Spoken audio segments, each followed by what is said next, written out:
Olá, buenos dias, boa tarde no Brasil.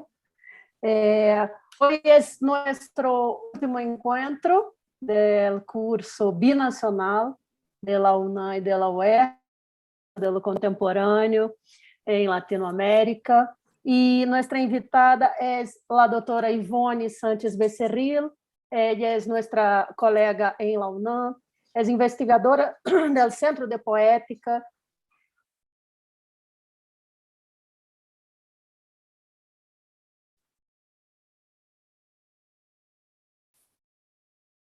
y doctora y maestra en letras por la UNAM. La doctora Ivone Sánchez nos va a platicar literárias. Bem-vinda, muitas graças a todos. Passo a palavra à doutora Ivone. Bem-vinda, muitas graças, Ivone. Muchas gracias a la organización en general del curso, que ha sido muy interesante y muy estimulante también para establecer diálogos, ¿no? Y de alguna manera, un poco pensando también en algunas de las sesiones que tuve la oportunidad de participar, escuchando y preguntando, hice algunas un poco de modificaciones a lo que vamos a trabajar el día de hoy. Sigue siendo cuestionamientos sociales y estrategias literarias.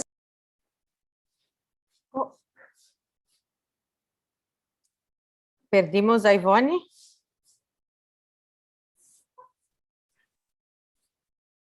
E creio que hoje a internet não nos está ajudando por aqui.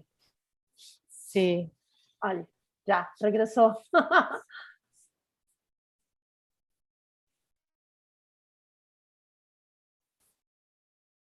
Está sem micrófono, Ivone. Perdón, una disculpa, también parece que mi internet no está bastante estable. Hice algunas modificaciones, un poco explico, sigue siendo el mismo tema, un poco presentarles como cuáles son como las inquietudes que están motivando esta como indagación, ¿no? Por un lado, les comparto unos epígrafes, una serie de citas, una de ellas es de Thomas Pavel, de representar la existencia, y un poco destaco aquí esta idea que tiene donde la literatura, en particular él habla de la novela, no se destaca no se contenta con describir la realidad, sino que en cierta forma la reinventa a fin de comprenderla. Es decir, hay una intención de la literatura de buscar como una forma, una estrategia de la literatura para relacionarse de una manera más efectiva, más de una comprensión, que sea significativa con la realidad que le es inmediata, ¿no? Y en ese sentido, como la importancia que él destaca que el interés de cada obra surge del hecho de que propone, en función de la época, de su género y a veces el ingenio del autor, una hipótesis sustancial sobre la naturaleza y organización del mundo, ¿no? Esto por un lado. Por otro lado, hay un texto que para mí significó muchas correspondencias. Es un texto muy breve de Cultura y Tragedia de Roland Barthes, en donde él habla que establece la premisa de que ciertos géneros literarios o ciertas formas literarias solamente pueden aparecer en la historia de la literatura en momentos muy específicos, que tienen que ver con los contextos también, ¿no? Entonces hay una relación específica entre formas, estrategias literarias y esa época, ese aire de época, esa circunstancia contextual, ¿no? Y él dice, por ejemplo, que la tragedia como tal solamente ha aparecido en el siglo V ateniense, el siglo isabelino, el siglo XVII francés, ¿no? Y de alguna manera que no ha surgido una evolución o unas transformaciones como otros géneros, por ejemplo, como la novela en este estudio que hace Thomas Pavel, sino que ha muerto completamente el género y reaparece en una forma muy específica en diferentes momentos, ¿no? Y en ese sentido dice que la tragedia puede dejar de crecer o desaparecer con la misma y sublime desenvoltura con la que surge, ¿no? Y por otro lado, Otra coordenada, como también que me gustaría tener en cuenta para el desarrollo de la clase, es esto que es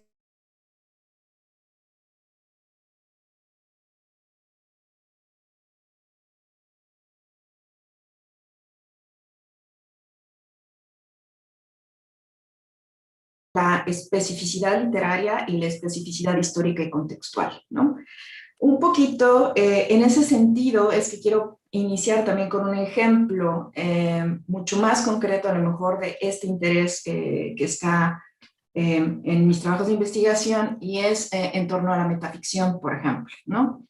La emergencia de la metaficción en el contexto contemporáneo de la posmodernidad es en 1970, sobre todo la emergencia muy específica del técnico, del término, porque los rasgos literarios se habían aparecido, pero el término como tal no se había fijado, ¿no?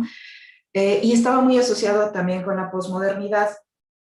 En específico, la metaficción inicialmente se vincula con este fenómeno de Estados Unidos de la década de los 60, si bien la teorización sobre todo se da en la década de los 70 y se empieza a fijar en la década de los 80, ¿no? En la década de los 70 hay una emergencia de diferentes términos de metaficción que además ya se establecieron en una clase previa.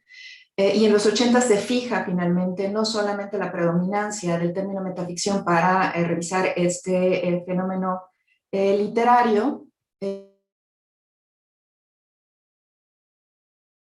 ejemplos de literatura latinoamericana, a Patricia Bo, por ejemplo, utilizan ejemplos de Borges, de Cortázar, incluso de Gabriel García Márquez, ¿no? Y es paradójico cómo se establece en un texto ya de los 90, Ana María Dotras, por ejemplo, alcanza a distinguir una diferencia. Nos dice que son estrategias literarias que no son nuevas, que no son nuevas a la posmodernidad, sino que ya estaban en el acervo de la literatura en general, y distingue otro momento en que la metaficción se da de una manera explosiva, de una manera contaminante. Y este otro momento es en el contexto de la emergencia de la novela moderna, ¿no? En el contexto de el Quijote, por ejemplo, otro de los grandes textos metaficcionales de esos siglos sería el Tristram Shandy, que también aparece en todos los textos mencionados teóricos de los 70 y de los 80. Pero Ana María Dotras hace esta distinción y habla de narraciones metaficticias, que en este contexto tendría que entenderse como metaficciones modernas, y unas narraciones metaficcionales o metaficciones postmodernas que se dan en el contexto de la segunda década del siglo XX, ¿no? Y aquí quisiera un poco hacer esta correspondencia que está vinculada con la cita de Roland Barthes. En Las palabras y las cosas, el primer capítulo de ese libro de Michel Foucault, destaca cómo el Quijote de la Mancha, como los ciertos ejemplos pictóricos, como por ejemplo Las Meninas de Velázquez, en donde aparecen esta serie de reflexiones de espejos de la representación de una discurrir metaficcional, aparece en el contexto de un cambio de episteme, que es lo que te está proponiendo ahí Foucault, ¿no? Y dice cómo hay una nueva relación entre las palabras y las cosas, entre la forma de representar esas relaciones, y eso está como en el contexto de una manera muy determinante. Para mí es muy interesante cómo Ana María Dotras logra distinguir e identificar que este resurgimiento como dominante en un periodo específico de la literatura vuelve a resurgir en un contexto que entendemos, el de la posmodernidad, como una fase de autocrítica de la episteme moderna, ¿no? La modernidad siendo crítica sobre sí misma. De alguna manera,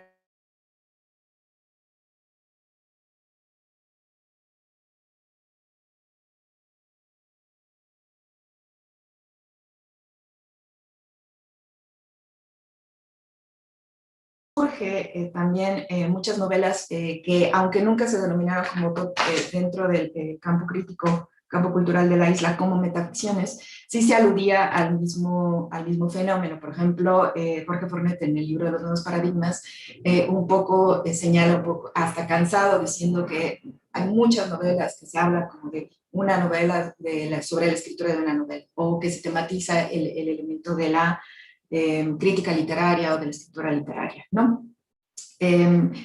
Y causa mucha curiosidad en el sentido de que, como les explicaba, la metaficción se relaciona mucho con la posmodernidad y ha sido un gran debate de por qué surge, incluso por qué podría utilizarse o si debería utilizarse esta serie de terminología para hablar de una producción literaria en el contexto de la Cuba postsoviética, es decir, después de la caída del bloque soviético, 1989, caída del bloque, del muro de Berlín, 91 del bloque soviético, ¿no? De la URSS y en efecto dominó el resto de los países. Y en ese sentido hay varios elementos contextuales que permiten y posibilitaron el uso estratégico de esta herramienta literaria de la metaficción, ¿no? Por un lado, desde los 80, con el inicio de todas las modificaciones que empezó a poner en marcha la Unión Soviética, la Glasnost y la Perestroika, que eran una serie de reformas políticas y económicas, Cuba cortó una serie de nexos culturales con todos los países del bloque soviético, particularmente con la URSS, y empezó a prohibir varias publicaciones y regulares, revistas, pero además la circulación de determinadas ideas en la isla, ¿no? Lo cual generó en los 80 una crisis de referentes, ¿no? Pero también posibilitó el intercambio intelectual, una apertura al diálogo, una apertura al debate. Y con los 90, con esto que se llamó periodo especial en tiempos de paz, que es una crisis económica fuertísima, a partir de la caída del bloque soviético y de todos los aliados comerciales que tenía Cuba, también se relajó toda la censura, el control de todos los medios de publicación, porque el único editor es el Estado. Y en ese sentido se reunieron estos dos factores para posibilitar una especie de auge o de una especie de primavera en el contexto cultural cubano para abrirse a una serie de experimentaciones literarias, ¿no? Por un lado, romper con toda la serie de dictums que tenían impuestos en las décadas anteriores, y por otro lado, para abordar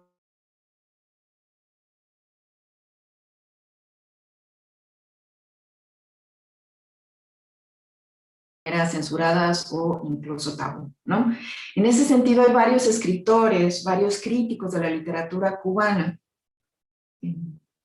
que hablan y que dicen que la posmodernidad empezó a circular como una especie de coartada para sortear esos elementos y esa coyuntura histórica, ¿no? Por un lado, hay varios elementos de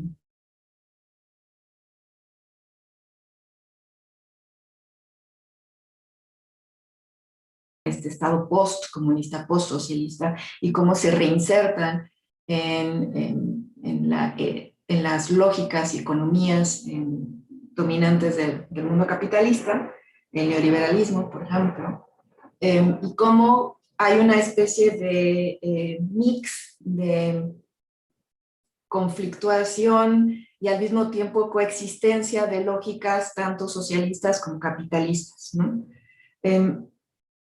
Y eso es muy interesante porque retiene muchos elementos de los dos mundos, por un lado. Por otro lado, en el contexto de la Cuba de los 90, cuando no se podía recurrir o abrir debates en torno al pensamiento más liberal del mundo capitalista, se vuelcan sobre los intelectuales de izquierda, de las nuevas izquierdas neomarxistas, por ejemplo, y ahí empieza a publicarse dentro de la isla varios textos sobre posmodernidad, por ejemplo, ¿no?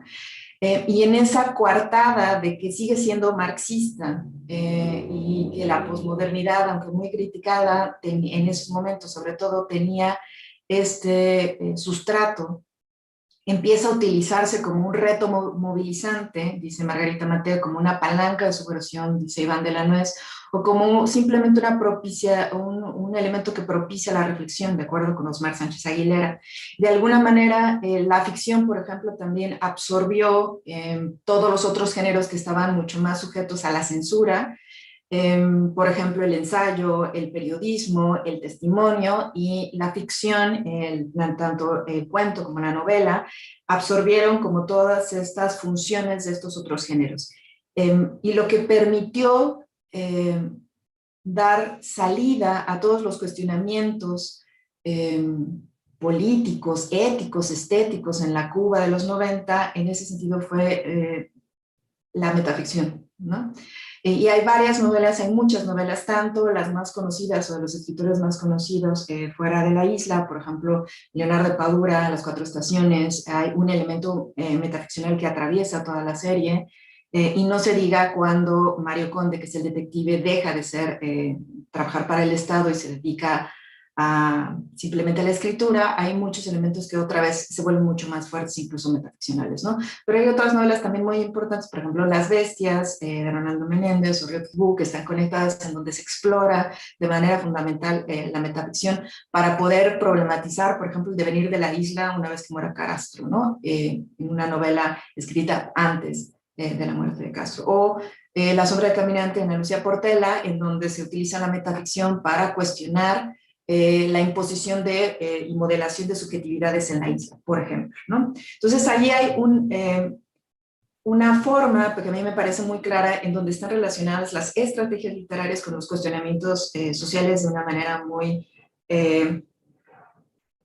clara, ¿no? Y que nos permite un poco explicarles cuál es el interés, cómo encontrar en determinados momentos específicos cómo la literatura, en una búsqueda por dar salida a cuestionamientos vitales, tanto estéticos como éticos, como políticos, hace una serie de indagaciones también con las formas para ver qué es lo que está sucediendo, ¿no? Y en ese sentido, otra vez, la pregunta aquí es cómo podemos identificar esa especificidad de lo contemporáneo, ¿no? Y aquí ahora sí voy como a la parte en donde voy a centrar más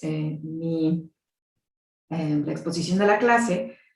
Un poco sería hacer como esta transición de alguna manera muy afortunada. También agradezco como la magnífica clase de la doctora Ainhoa, porque ella ya trabajó como todos los elementos de la narcoliteratura. Y coincido con ella en que hay una especie de visión de desdén hacia este tipo de literatura, no solo, y tiene que ver con una forma de explotación del mercado, con muchas críticas que tienen también con cuestiones éticas, pero creo que sobre todo, como dice Juan Pablo Villalobos, estableció una especie de símil de como la droga es mala para la salud, la literatura es mala para la literatura, ¿no? Y de alguna manera Sergio González también establece o sigue un poquito esa lógica, pero aquí me interesa retomar algo que dice en un texto, bueno, que dijo en un texto de 2015, en tiempos de guerra, la ley guarda silencio. Y él establece una especie como de transiciones de una manera muy interesante, como de diferentes etapas de la representación de la violencia en México en el contexto, otra vez este contexto, de la guerra contra el narcotráfico, ¿no? Y él dice que podríamos pensar que va como en unas etapas de duelo que se van a pasar también en unas diferentes etapas de la representación. Una primera etapa donde hay una especie de épica o de espectacularización de todo el tráfico de drogas, ¿no? Y él establece como primero una época inicial de estas representaciones donde se abre en, en la periferia del campo cultural o de los sistemas literarios la representación de este mundo del narcotráfico. Y una segunda etapa que él identifica entre el 94 y 2012, en donde hay un apogeo de todas esta serie de narrativas y que de alguna manera también establece una lógica, otra vez esta lógica de mercado, ¿no? Y él dice que está esperando o que puede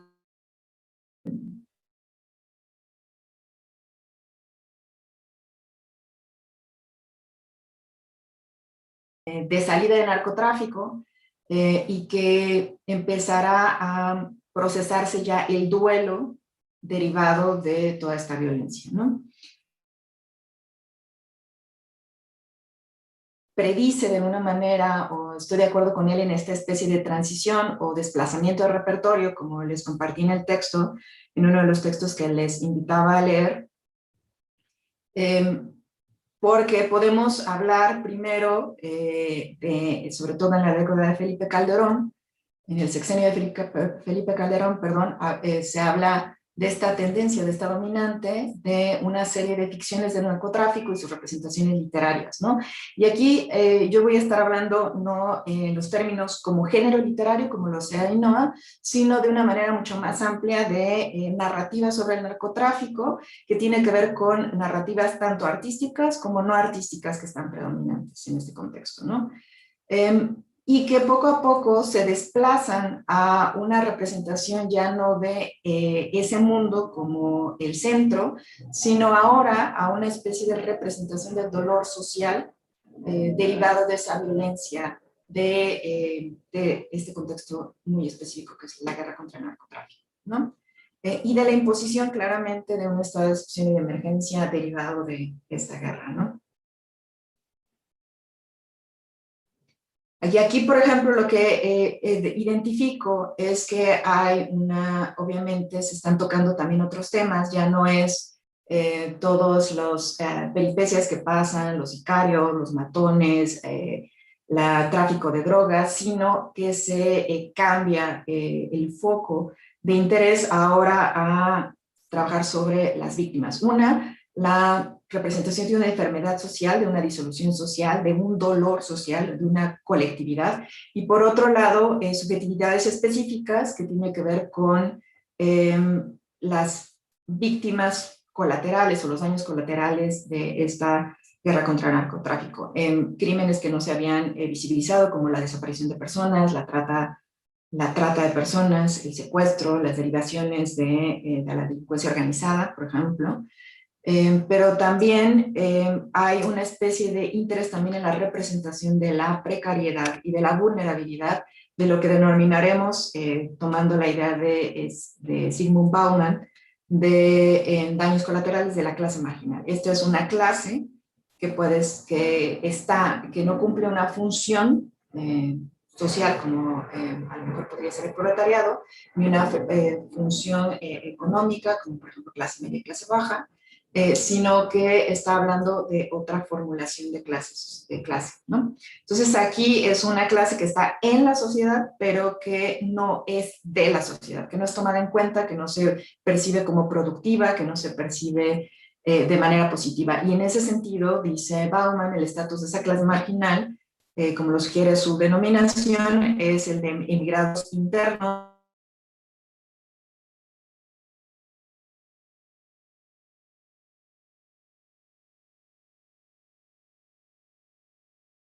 toda la violencia derivada de la guerra contra el narcotráfico, ¿no? Y en ese sentido, y por ejemplo, a diferencia de lo que postula Sergio González Rodríguez, yo identifico que hay un punto de quiebre de paradigma alrededor del año 2011-2012. Esto es muy significativo porque es cuando empiezan las marchas lideradas por Javier Sicilia, y empieza a hablarse también de una colectividad doliente, de una colectividad que está expresando también este cansancio, esta desesperanza, esta impotencia, este dolor, y se lanza a las calles para manifestarlo y reclamar justicia, ¿no? Y atención a todo este proceso. Pero también en el plano literario empiezan a surgir una serie de textos que hacen eco como de este fenómeno social, es decir, de esta colectividad, de esta necesidad ética, estética y política de hablar de esa enfermedad social, de esa disolución social, de esa precarización y vulnerabilización, ¿no? Entonces empiezan a surgir estos textos que me parecen paradigmáticos, Dolerse, textos desde un país herido, de Cristina Rivera Garza, que se edita en 2011, 72 migrantes, por ejemplo, también, que da representación también a todo el descubrimiento de fosas clandestinas en el norte de México, particularmente en Tamaulipas. Y hay otro texto que no es tan paradigmático de Rosa Beltrán, pero que me parece interesante porque coincide temporalmente también con estos otros dos, y que está hablando también una de los desplazamientos internos, como la migración forzada, también del dolor social, de la impotencia y además de problemas de género, de violentación de género, ¿no? El 2012 se vuelve también, como les digo, estos 2 años están como muy conectados. Otros textos también que tienen que ver con una serie de procesos también de creación que no se dan de manera individual, y eso también es un rasgo importante en este contexto, es el establecimiento de comunidades intelectuales, de empatías del pensamiento, diría Slavoj Žižek, y uno de ellos es la concreción como forma de libro de varios textos que están publicados en el blog de Transparente Rendición, que se da también en 2012. El texto que también se volvió paradigmático de Antígona González, de Sara Uribe, donde se habla también de la búsqueda de desaparecidos. Y este otro texto que empezó a tomar relevancia posterior, pero es publicado originalmente también en 2012, Los migrantes que no importan, ¿no? Y en este contexto está habiendo una serie de cambios, no solamente de temas, de tratamientos estratégicamente literarios, y de géneros incluso, porque ya no nada más si en la narcoliteratura o en las narconarrativas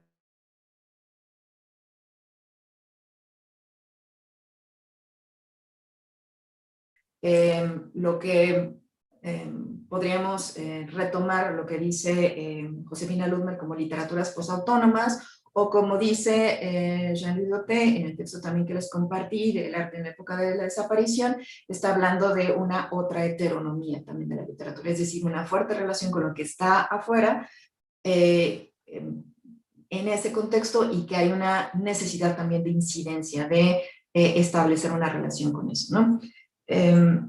En todo caso, hay una problematización de las fronteras entre lo ficcional y no lo ficcional, que también es heredera, que no podría entenderse sin esta serie de reflexiones tan importantes que empezó a desatar la emergencia de la metaficción en la segunda mitad del siglo XX, ¿no? Una de las grandes elementos que me parece que muchas veces es desestimado al hablar de la metaficción es que la metaficción, a final de cuentas, más que poderla definir sobre son narrativas sobre narrativas, una novela sobre una novela, una escritura sobre la escritura, es que busca reflexionar sobre la división entre lo que es ficcional y lo que no es ficcional, cómo se construyen los discursos sobre realidad y cómo se construyen los discursos ficcionales, ¿no? Entonces, sin ese elemento previo, creo que tampoco podría entenderse, podría socializarse tan claramente como esta característica de los libros que están apareciendo en este cambio de diseño entre 2000, de los primeros años del 2000 y 2010, para hablar de problematizar desde la ficción, desde registros ficcionales o desde textos literarios, elementos que son extratextuales, y que estos que muestran un interés de los escritores por reflexionar e incidir, traer al ágora público, a la esfera pública, a la discusión de toda esta gran problemática, de mover la discusión también de lo que estaba haciendo y cómo lo estaba haciendo la narcoliteratura, a otra forma de discutir también esa violencia desprendida de ese contexto. Por otro lado, también trabajar con dar voces a sujetos que no tienen normalmente voz en esos contextos culturales, en estas esferas, que son muchas veces porque pertenecen a estas clases vulneradas, a esta precarización, trabajar con esas voces y al mismo tiempo indagar también cómo hacer de manera efectiva esa trabajo con esas otras voces, ¿no? Y esto un poquito lo abordaré más adelante. Y entonces están como en esta intermitencia, muchos de ellos, como más adelante tendremos otros ejemplos más hacia los 15, entre 1915 y 2000, perdón, 2015 y 2018, tenemos otra serie de textos que de alguna manera son como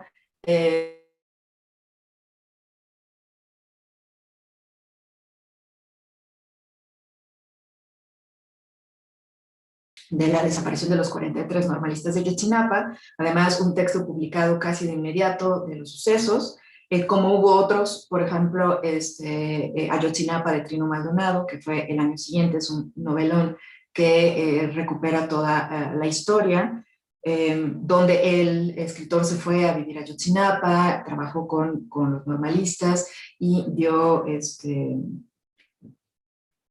luz a esta novela. Otro texto también que habla, por ejemplo, también del caso de Julio César Mondragón y de la búsqueda de justicia por parte de su familia, son Procesos de la Noche Diana del Ángel, y el otro poemario, Balán Rodrigo, el libro centroamericano Los Muertos, ¿no? Sí, en la narcoliteratura, es decir, ya también Ainhoa nos decía que no nada más hay narrativa, pero hay una dominante narrativa. En este caso, esta serie de textos no hay una dominante narrativa. De hecho, creo que la dominante sería como la crónica entre literaria y periodística, es decir, tiene como estas dos vetas, otra vez está como esta indeterminación, este trabajo en la frontera de lo ficcional y no ficcional, de todos estos textos, ¿no? Por ejemplo, el Proceso de la Noche está dividido entre un diario de seguimiento de todo el proceso de la familia por buscar justicia y una serie de intervenciones que buscan recuperar y dar una especie de rostro a Julio César Mondragón de quién era este sujeto, ¿no? El texto de Balán Rodrigo, el libro centroamericano de los muertos, surge también de una experiencia directa de él como habitante en la franja, en la frontera sur, y cómo su familia había auxiliado durante varios años a migrantes centroamericanos a su paso por México, y retoma fotografías familiares, historias familiares para dar cuenta de este calvario que que deben pasar los migrantes por México, ¿no? Entonces hay esta indeterminación o esta doble lectura de estos textos, ¿no? Están trabajando otra vez sobre la frontera de lo ficcional y de lo no ficcional. Están ampliando estos elementos, ¿no? Otra vez aquí se vuelve muy importante este texto de Josefina Ludmer de la literatura espacio autónomas. Ella dice que son literaturas a las que no les importa ser leídas como literaturas o no ser leídas como literaturas, sino que buscan incidir o reescribir en la realidad, ¿no? Hay muchos elementos que son bastante cuestionables, que son dignos también de una mucho más profunda. Y ahí a lo mejor compartirles como en estos problemas estoy un poco trabajando, pero porque sí son estrictamente literarios, se están inscribiendo en el sistema literario, si otra vez retomamos la teoría de los polisistemas de Itamar Bensorar, o en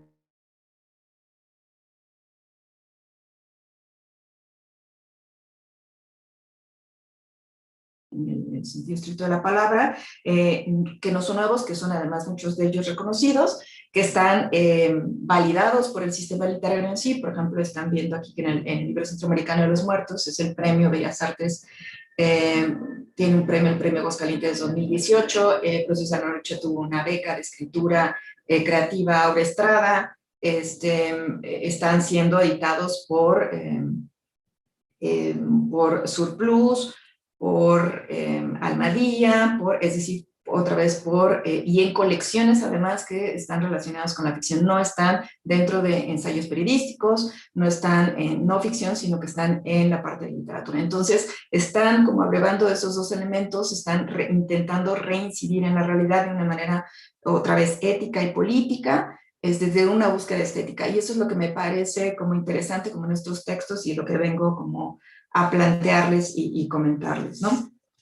Entonces hay varios elementos aquí que me parece que están conectando esta búsqueda de cuestionamientos sociales, de cuestión de problemáticas, de evidenciación, de cuestionamientos, de reflexión, y que es una reflexión otra vez que se está dando en una forma de comunidad intelectual. Hay muchas conexiones entre diferentes textos. Por ejemplo, uno de ellos es, si bien el texto de Doller se editó originalmente en el 2011, hay una reedición en el 2015 que salió con un libro nuevo. Y ese otro libro está en diálogo directo con aquel de Cristina Rivera Barza, y fue una autoría colectiva, tiene diferentes autores, Condolerse, ¿no?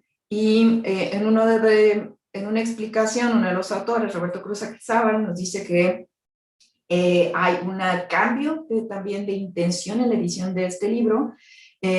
Originalmente en el libro de 2011 había en palabras del mismo Roberto, había una emergencia estratégica, una urgencia estratégica de su publicación, y en el 2015 cambia este elemento y busca más como un diálogo, un establecimiento de comunidad, una reflexión mucho más profunda, ¿no? Y esto también es importante, y por eso estoy hablando de un periodo de inicio de este cambio del desplazamiento y cómo se ha estado ahondando y se ha estado trabajando y se ha estado indagando desde diferentes plumas y desde diferentes géneros literarios, este interés por dar representación al complejo proceso de la violencia en México y particularmente del dolor social que ha estado generando, ¿no?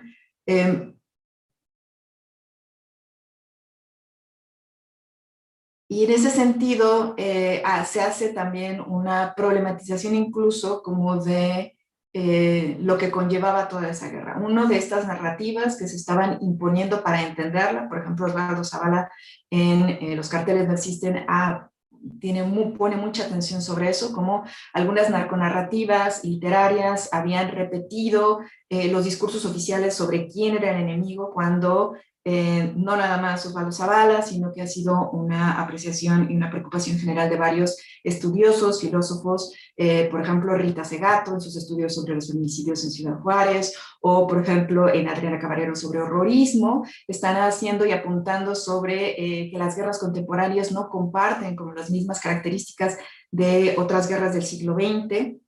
Y eso es muy importante también para entender o poder vislumbrar cuáles son las características específicas de la guerra contra el narcotráfico en México, en el sexenio de Felipe Calderón, y las consecuencias que tuvo, ¿no? Entonces, estos elementos, por ejemplo, se están poniendo también en discusión cuando no se habían, si bien estaban evidentes en las literaturas la narcoliteratura o la literatura que tematizaba la violencia desprendida del narcotráfico, están, pero parece que se obvian esas reflexiones. Por ejemplo, la connivencia entre el Estado y el crimen organizado, ¿no?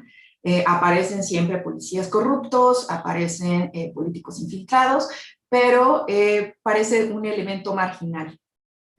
Y en este otro caso, en estos textos, se está hablando muy claramente de una reflexión sobre esto que dice Rita Segato como segundo estado o segunda realidad y cómo está funcionando en este contexto de la guerra contra el narcotráfico. Ese sería, por ejemplo, uno de esos elementos que se vuelven importantes también en este contexto, ¿no? Otro de los elementos también que es de preocupación importante para todos estos escritores es cómo hablar de las víctimas sin revictimizarlas o sin quitarles agencia, ¿no? Y entonces ella propone también este término de la contravictimización para hablar de ciertos textos, y ella muy específicamente también habla, por ejemplo, de Condolerse, en donde hay una estrategia de no negarle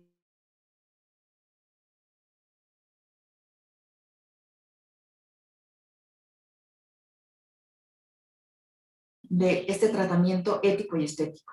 Por otro lado, hay varios elementos también de indagación que tienen que ver con el uso de esta voz colectiva, y hay muchas búsquedas afortunadas y otras desafortunadas. Una de ellas, por ejemplo, que me parece desafortunada, es Las tierras arrasadas de Emiliano Monge, en donde se eliminan, o se desaparecen, se difuminan el origen de esas otras voces que se están retomando, por ejemplo, ¿no? Otro de los elementos también que me parece importantes a nivel temático que aparecen en muchos de estos textos con los que estoy trabajando es, por ejemplo, la exploración o evidenciación de las bios y necropolíticas que están trabajando, ¿no? Y otro elemento que no está tematizado dentro de los textos, pero que es importante también abordar, es el establecimiento de estas comunidades intelectuales, ¿no? Que no había estado apareciendo. Y de repente que también es difícil como abordarlo, porque se tiende a tomar en el campo cultural mexicano como si fuera una denuncia, ¿no? Y poner evidencia que se está constituyendo esta serie de empatías, esta serie de diálogos entre diferentes artistas, académicos, intelectuales, escritores, no es como la denuncia de una mafia, no tiene nada que ver con eso, sino que hay una compartir intereses, programas, reflexiones y nutrir la obra y las reflexiones de todos estos escritores entre ellos, ¿no? Y ahí, por ejemplo, destaca el papel, por ejemplo, de Cristina Rivera Garza.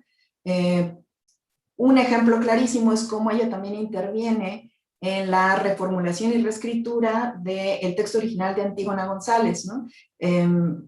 Que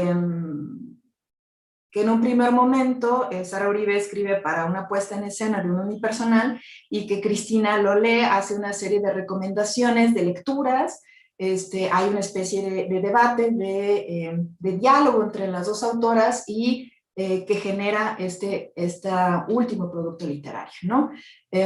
Pero también el papel de Cristina Rivera Garza no solamente condolerse y condolerse, por ejemplo, también es muy importante, ¿no? Está poniendo sobre la mesa, además con la consolidación que Cristina Rivera Garza tiene ya en el campo cultural mexicano a partir del siglo XXI, ella también está trayendo a la esfera pública un tema que se vuelve importante y que se vuelve nodal, ¿no? Y de alguna manera está siendo punta de lanza para establecer estos diálogos, ¿no? Ahora podemos ver también cómo nuevamente Cristina está siendo centro de una serie de reflexiones, ahora con la nueva publicación de El siglo verano de Liliana, en donde se está hablando del feminicidio que ella había abordado y había tematizado, por ejemplo, en La muerte me da, en el 2007, en una lógica inversa, además muy inteligente, la forma como se problematizó, hablando de los crímenes de género, utilizando como si sucedieran de manera inversa y los crímenes de género fueran impuestos o realizados sobre los sujetos masculinos, ¿no? Entonces hay también una continuidad de las reflexiones, hay una lógica, por ejemplo, en el trabajo de Cristina Rivera Garza con trabajar con el fracaso, es decir, la indagación como fin, y eso también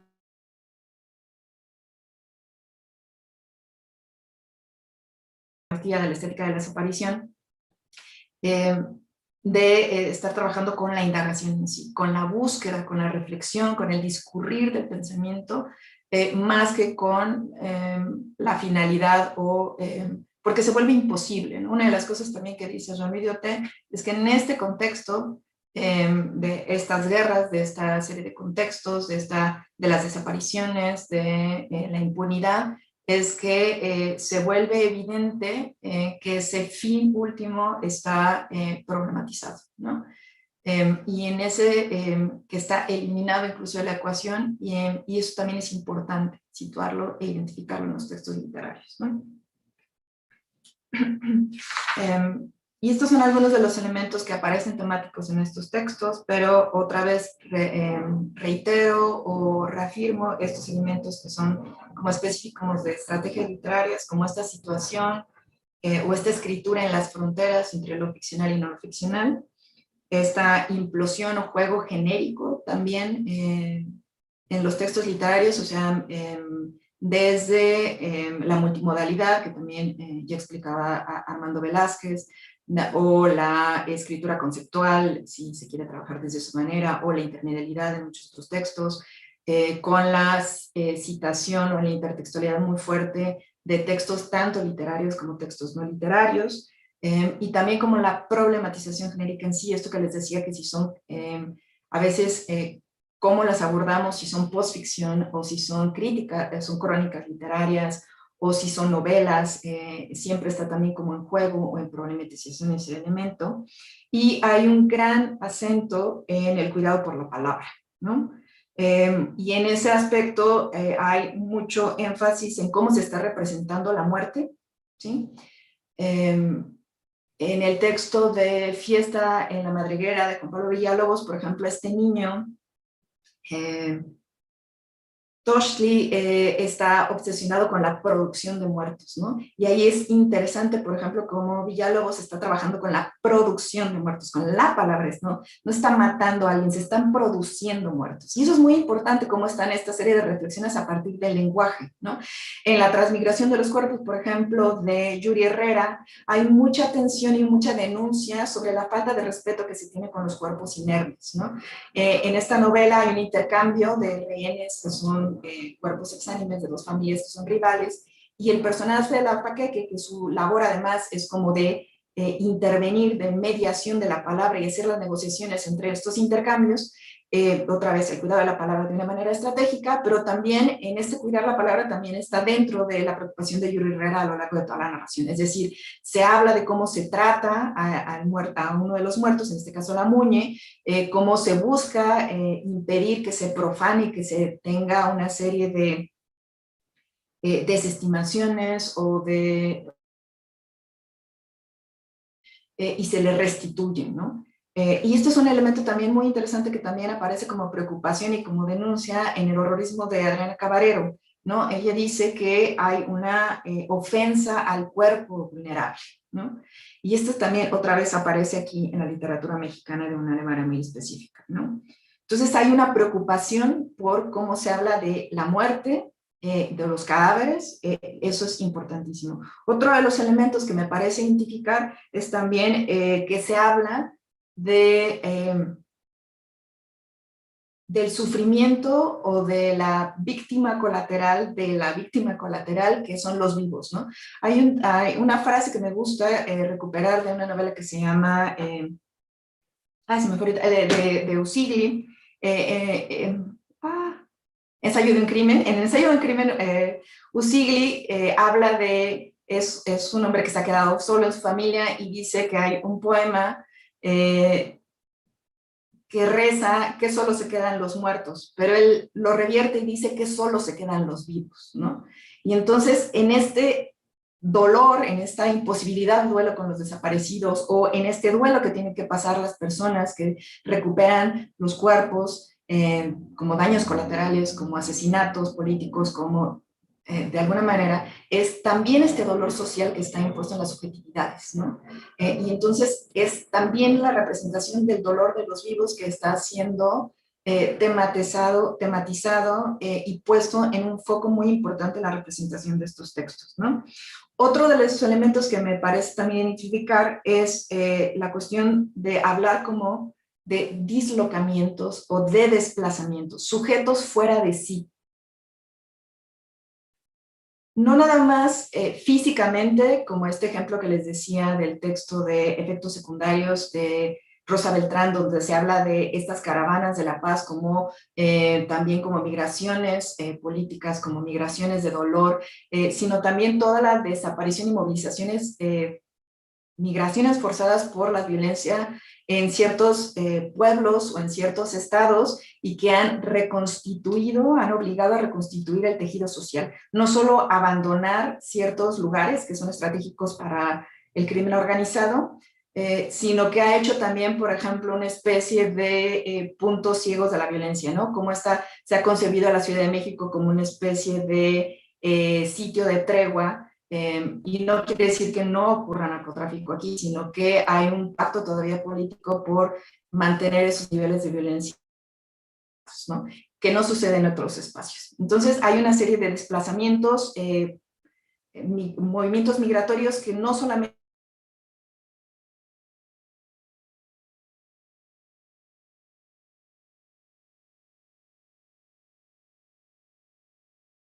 social, los sujetos también desarrollan una especie de estrategia de disociación a nivel subjetivo para poder lidiar con todas estas violentaciones. Entonces aparecen de manera muy interesante estos sujetos que se encuentran fuera de sí o que se habla de dislocamientos en los sujetos, ¿no? Entonces, esto me parece también muy interesante.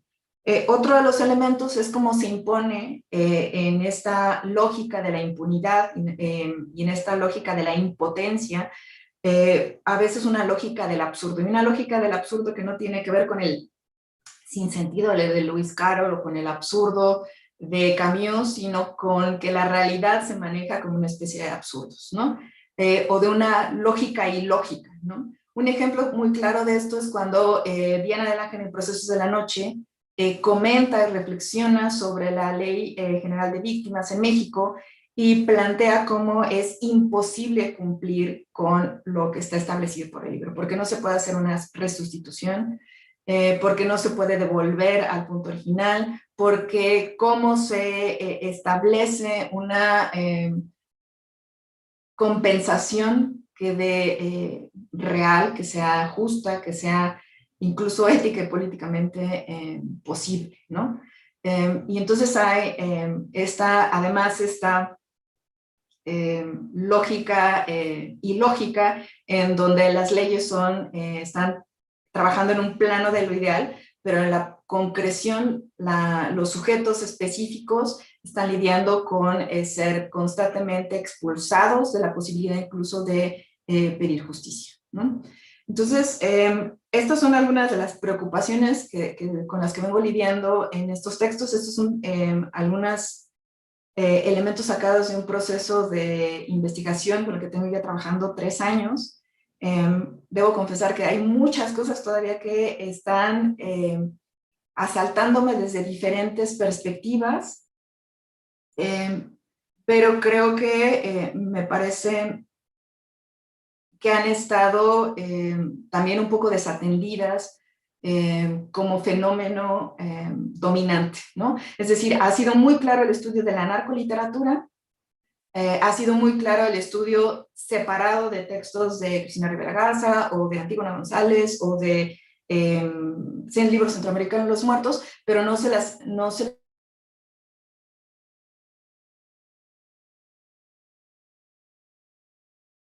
también de autores, como les digo, de una comunidad intelectual, como una establecida por una empatía del pensamiento, ¿no? Y en ese sentido quería compartirles, yo como todas estas preocupaciones, y otra vez como interés mío, entré a encontrar una conexión específica entre formas literarias que se están presentando en un momento específico y cómo están conectadas muy claramente con ese contexto también, ¿no? Entonces hay elementos de contexto que son tanto teóricos, o sea, creo que las preocupaciones de la biopolítica también tienen que ver con un auge de todos estos estudios, y también que los mismos escritores están insertos en muchos de ellos en campos académicos, y entonces hay una relación y reflexión que está atravesando su quehacer académico con su quehacer creativo, pero hay otros elementos que también tienen que ver con el contexto meramente histórico, es decir, este marco de referencia de la violencia derivada de la guerra contra el narcotráfico. Ya no se habla de guerra contra el narcotráfico, aunque seguimos experimentando todas estas lógicas de violencia, es decir, parece que la guerra contra el narco se acabó con Felipe Calderón y se dejó de utilizar el término, lo dejó de utilizar también mucho Enrique Peña Nieto, pero hay muchas lógicas que siguen operando todavía en el México contemporáneo, ¿no? Entonces, aunque se ha disuelto ese elemento contextual, como también pasó con el periodo especial en tiempos de paz del contexto cubano, hay muchos elementos que siguen operando y continuando en los textos literarios de reflexión sobre esas lógicas y esas dinámicas impuestas, ¿no? Entonces, un poco ahí era como compartirles este acercamiento, también trabajando e intentando retomar también, como algunas aportaciones de otras de las sesiones del curso para establecer un diálogo con ustedes. Ai, muitas graças, Ivone. Maravilhosa. Pues hay muchos, creo que hay muchos puntos de conexión, ¿no? Con mucho de lo que venimos trabajando, incluso também com a literatura brasileira, ¿no? Claro que lo que nos presentaste, pues, si es un contexto muy específico también de México, de la producción estética, ¿no? Literaria de México, pero yo creo que, assim, yo siento que dice mucho de la producción latinoamericana, ¿no? Así, como que outros rasgos desta guerra, dessa necropolítica, não? Por exemplo, ayer passou uma coisa horrível, uma vez mais, não? De que a polícia matou a uma jovem de 24 anos, não? Em Rio de Janeiro, e ela estava embaraçada, estão todos muito comocionados com isso, e é algo terrível, não? Esse genocídio aí como quase programático mesmo de la população negra, ¿no? Entonces, así, en Brasil, como tiene su especificidad también, pero que también, de algún modo, la literatura social, ¿no?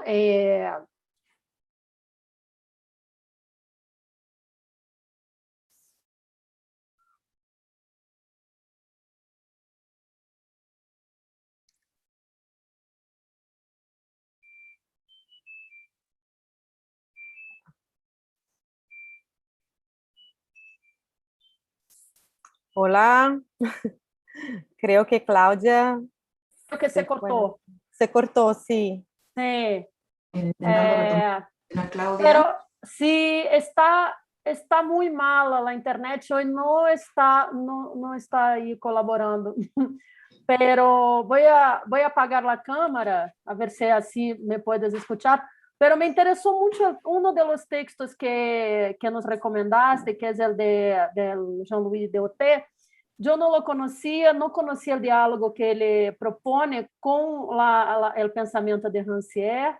Me pareceu muito interessante, não é? El arte em la época de la desaparição, que tem que ver com muitos pontos que trataste, não? Incluso com a escritura de Cristina. Ahorita acabo de ler um texto dela, justo sobre essa nova novela, não? Del Invencível Verano de Liliana, que é o desamublamento, que já habla, ¿no? E agora veo tu estante, tu librero assim, sem livros, assim, mas não parei de pensar em essa ideia, não? Também de desaparecer e também de deshacer-se e da casa vazia, aí que ela nos planteia aí como algo muito interessante, não? Como que para tentar resgatar esse caráter inaugural, não? De cada resto. Pero pensando nessa ideia da desaparição, não? Que nos planteia o Jean-Louis Deoté também, que deixaste, esse texto que nos deixaste, essa questão que ele habla de la temporalidade dos aparatos modernos, não? Essa questão do artefacto. Como vês, Ivone, isso, essa relação, não? Dessa questão dos aparatos, da temporalidade, não? Com essa búsqueda também da representação estética destas questões tão urgentes e tão trágicas que vivimos, não? De diferentes modos em los países de Latinoamérica. Gracias, Claudia. Voy a retomar varias cosas. Creo que es interesante como mencionar cómo hace como un diálogo, tanto trabaja mucho con Rancière, pero por ejemplo con todas las ideas de estética clásicas, y también es como un gran heredero de Walter Benjamin, ¿no? Entonces es como muy interesante la aproximación. Todas estas postulaciones de la época de la desaparición, del arte en la época de la desaparición, las trabaja sobre todo mucho con ejemplos de dictaduras y obviamente de desaparición en el Cono Sur. Pero es interesante cómo también hay un texto de Joly, la especificidad de México en el contexto contemporáneo, ¿no? Cómo vuelve a retomar estos elementos, ¿no? Y hace también como un deslinde entre cuáles son los elementos que podemos encontrar de continuidad entre textos de los países sudamericanos, particularmente trabaja mucho con Argentina, por ejemplo, y las especificidades también del contexto mexicano. Esto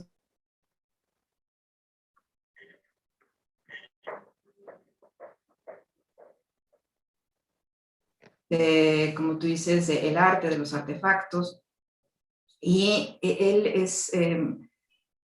es como bastante complejo también todo su pensamiento, o sea, desde esta parte en donde de la propuesta como de una vuelta hacia una ley exterior o la heteronomía, ¿no? Y que el arte entra en contacto directo con la escena donde actúan los actores de la historia, como esta importancia a través del ágora público, también muy, muy importante para Johnny Dioté, ¿no? También este abordaje del problema que también retoma, por ejemplo, de muchas reflexiones en torno a la Shoah, este problema de quién puede representar lo irrepresentable, o si es la representación de la imposibilidad o la imposibilidad de la representación está también en juego ahí muchas veces, ¿no? Y él está trabajando en este sentido también con los problemas de representación y de desaparición, y luego también los problemas implícitos de la desaparición. Tanto como a nivel ontológico de la existencia, que se problematiza la existencia del sujeto desaparecido incluso, y él pone un ejemplo de una de las madres de Argentina, en donde dice que después de tantos años buscar a su hijo desaparecido, de Marcos Hijo, llega incluso como a dudar de la existencia, ¿no? Y entonces cómo está operando la fotografía como único elemento o comprobante ontológico de la existencia, ¿no?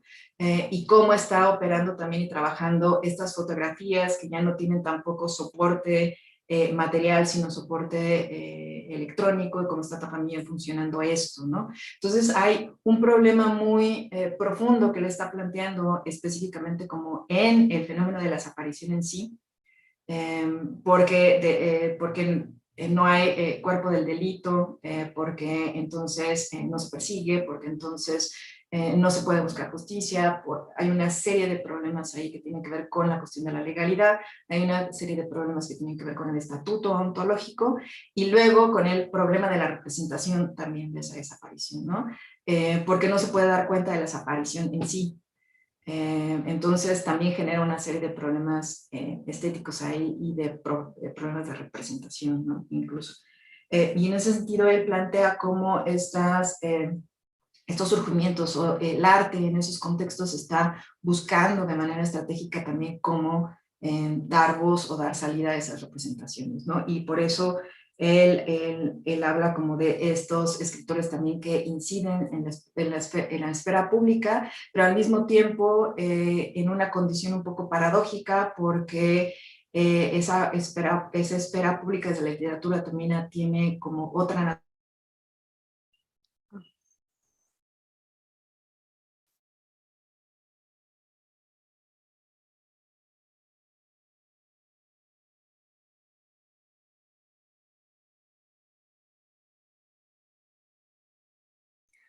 Ahora es Ivone que se fue.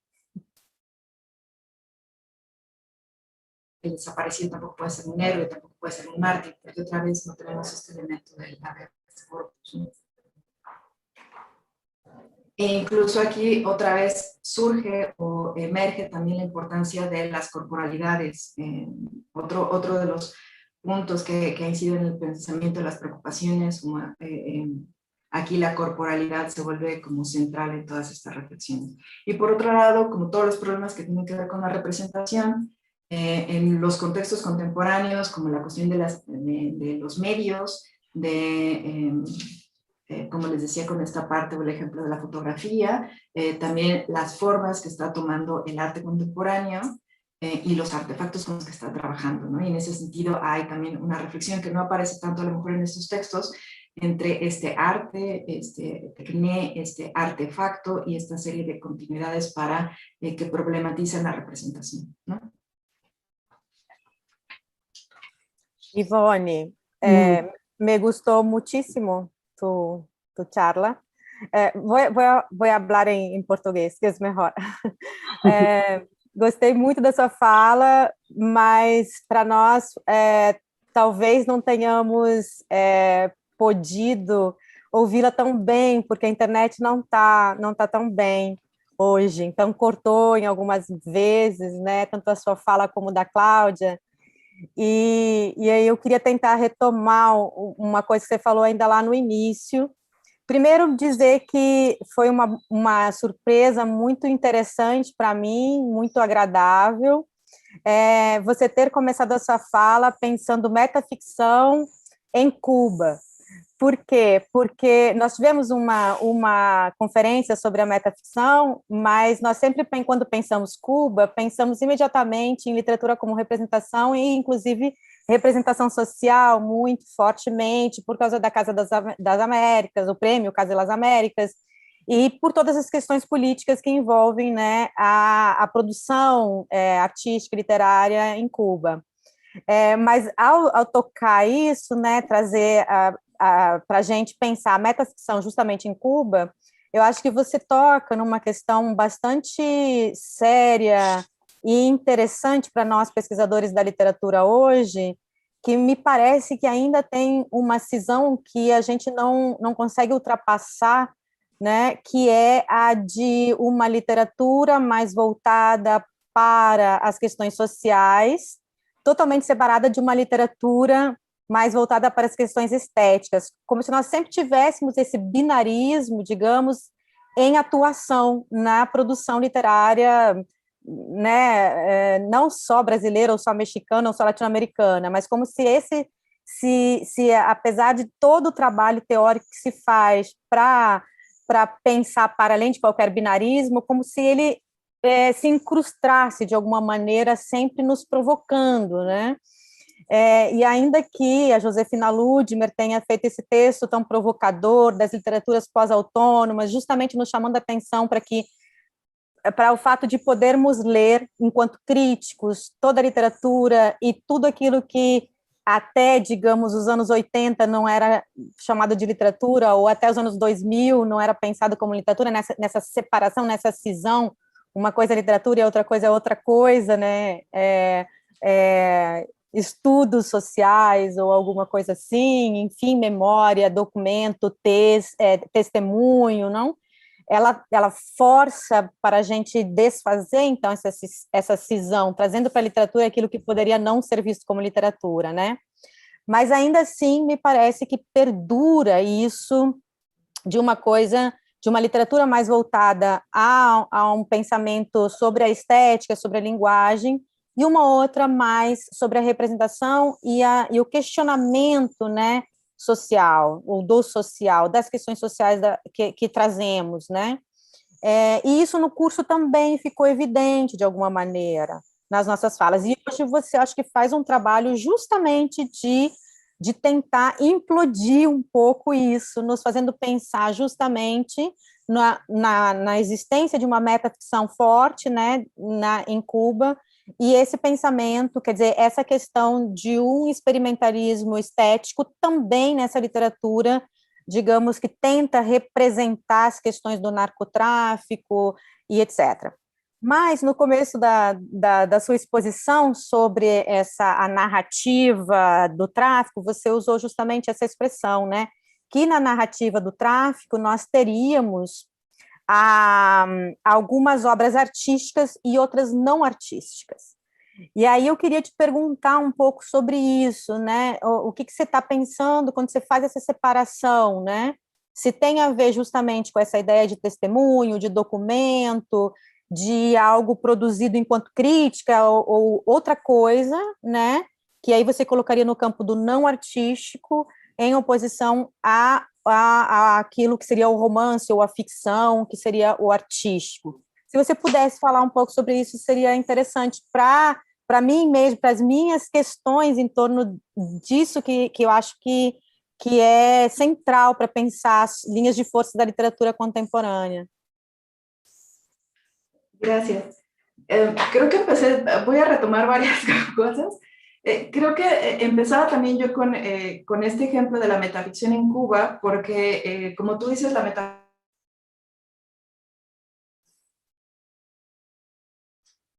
Se cortó otra vez.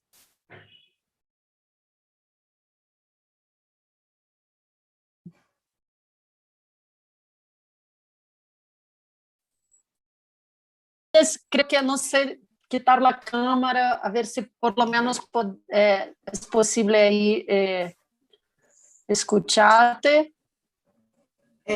Ya quité la cámara, no sé si me escuchan mejor. Ya, mejor, sí te escuchamos. Ok. Pues, si es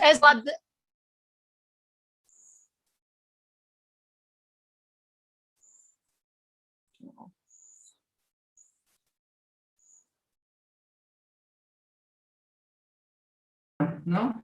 Creo que todavía en general tiene también como la narcoliteratura una muy mala propaganda, una muy mala asociación, y creo que yo estoy un poco más con el pensamiento a lo mejor de Linda Hudson, en que muchas de las estrategias estéticas de la posmodernidad que se asociaban con este pensamiento, en realidad buscan subvertir de una manera poco típica, ¿no? Y empezaba yo con el ejemplo de Cuba, porque me parecía muy interesante cómo en ese caso, y ahí el mismo hecho de la experimentación formal, que podía verse despectivamente como apolítica o como que no tenía nada que ver con la realidad, en ese contexto contemporáneo, en ese contexto muy específico del periodo especial, el uso ya de esas estrategias constituía un elemento político de subversión y de crítica social, y que tenía que ver, estaba vinculado con la censura, ¿no? Entonces, era un poco en este afán de dejar claro cómo hay momentos específicos en la literatura en donde una estrategia literaria o una conformación literaria, una estructura, un tema, puede volverse ya como un elemento de desafío, de comentario, de denuncia, de subversión política, estética o social, ¿no? Y ahí hablaba, y un poco, corrígeme si no estoy entendiendo la pregunta, pero cuando hablaba, por ejemplo, de las narrativas de la del narcotráfico, un poco era para hablar o hacer eco de lo que dice Osvaldo Zavala, que hubo una conformación o una difusión por parte del Estado de quién era el narcotraficante, de quién era el crimen organizado, y que tenía como muchos problemas, por un lado, en donde parecía que tenía una definición clara, que no había, que estaba totalmente separado del Estado, que tenía ciertas lógicas y ciertas funciones, y de la criminalización también de quienes fueran víctimas de la violencia en este contexto de la guerra contra el narcotráfico. Entonces había muchas metanarrativas que estaban ahí operando, ¿no? En ese sentido, por un lado. Y por otro lado, creo que una de las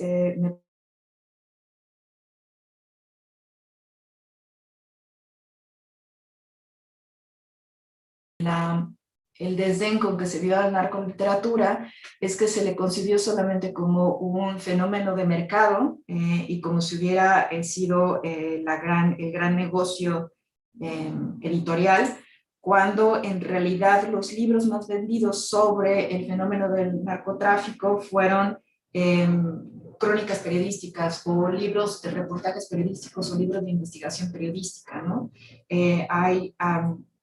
Hay la diferencia entre los tirajes y las ventas entre la narcoliteratura y el periodismo son muy grandes. En diferencia, estoy hablando de 10.000 ejemplares de diferencia, y que también están funcionando también como formas de comprensión del fenómeno del narcotráfico. En ese sentido es que yo estaba hablando en esa breve introducción del tipo de repertorio que se estaba dando en la primera década del 2000. Estaba en relación todas estas narrativas literarias o artísticas con esas otras narrativas que estaban circulando sobre el fenómeno del narcotráfico. Sí, muchas gracias. Ahora lo entendí. Claro, el reportaje, ¿no? El trabajo con la denuncia a partir de una otra cosa que no es la ficcionalización. Exacto, sí. Y creo que también eso es importante, era importante destacarlo, y muchas gracias por la pregunta, porque también podemos entender también por qué se vuelve tan importante estos nuevos textos que están trabajando en la frontera entre lo literario y no lo literario, y en donde Sí. se está dando la publicación de crónicas, tienen una sustrato periodístico, pero que hay un trabajo también literario y se están inscribiendo en una circulación como institución literaria. Sí, creo que hoy hay también una voluntad de leer las cosas que hablan de la verdad, ¿no? Porque incluso en el periodismo y en Brasil mucho eso aparece, que es en este contexto de las fake news, es como Ujú. si hubiera una sed de leer las cosas que son verdades. Entonces creo que las biografías, autobiografías o mismo los reportajes son ahora un género que está muy en moda o no en moda, que las personas quieren leer algo que sea real y verdadero para hacer frente justo a esta no verdad, a esta falsidad que está ahí en las noticias del mundo, ¿no? Es como si cambiara de lugar la realidad de la vida y la de la ficción, ¿no? No sé, es una cosa para se pensar, pero pienso que hay mucho esto hoy. Sí, en efecto, creo que uno de los grandes elementos que está en los contextos está esta difuminación o problematización en cómo se construyen los discursos de verdad y cómo se construye y cómo se construyen las ficciones, ¿no? Y entonces ahí hay una problematicidad. Y creo que ahí, a lo mejor para regresar como a la primera cita que les ponía en el PowerPoint, eh, esta necesidad de los lectores, de muchos sujetos, para revisar textos literarios que hablen sobre lo no literario, porque de alguna manera sigue cumpliendo esta función de ofrecer hipótesis de comprender el mundo, ¿no? De acercarse, de hacerlo más tangible o más aprehensible de alguna forma. Sí. No sé si alguien quiere hacer una pregunta. Hoy estamos con tantas dificultades. Sí, hoy la internet, pero por aqui não, porque la de Ivone e la minha também, não sei se la mesma empresa que passa, pero sim. Não,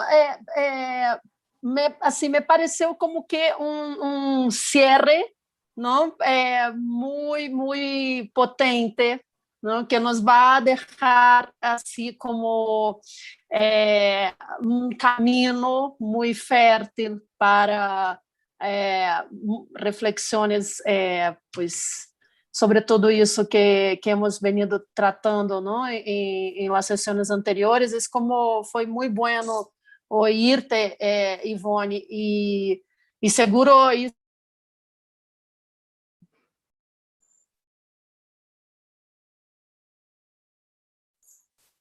é Cláudia. uma síntese.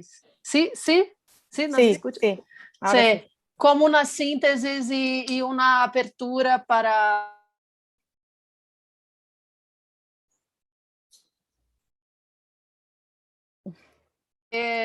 pues logremos desarrollarlos en otros proyectos futuros, ¿no? A partir de esta realización de este encuentro, ¿no?